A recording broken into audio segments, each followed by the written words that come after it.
nakabase sa downtown Vancouver ang negosyo ni Amy K. Nagasan. Pero nitong summer, lumipat ang negosyanteng Pinoy sa Richmond. Concern namin noon kasi dumadami yung mga break-ins and vandalism sa downtown.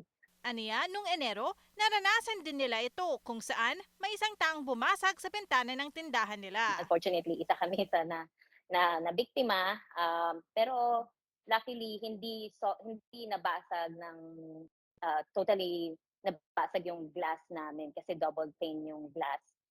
Yung first layer lang yung nabasag nila, and then hindi naman sila nakapasok sa store. $3,700 ang nagastos ni Nagasan para maayos ang mga salamin. Aniya, buti na lamang at sagot ng kanyang insurance ang $2,500 dito.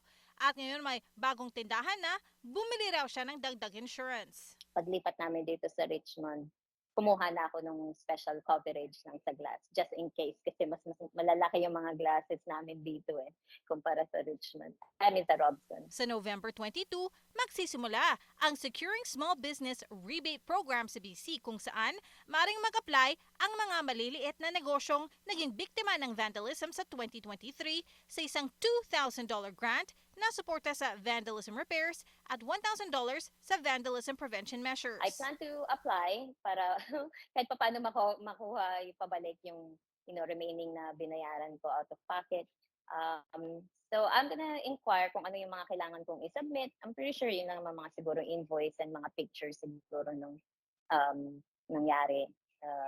So we'll see. Hopefully, maaprubahan. Maaring mag-apply ang mga apektadong negosyo sa BC Chamber of Commerce hanggang January 31, 2025. First come, first serve ang mga aplikasyon at retroactive ang rebates sa January 1, 2023. Matatanggap daw ang pera sa pamamagitan ng electronic fund transfer sa loob ng 35 business days.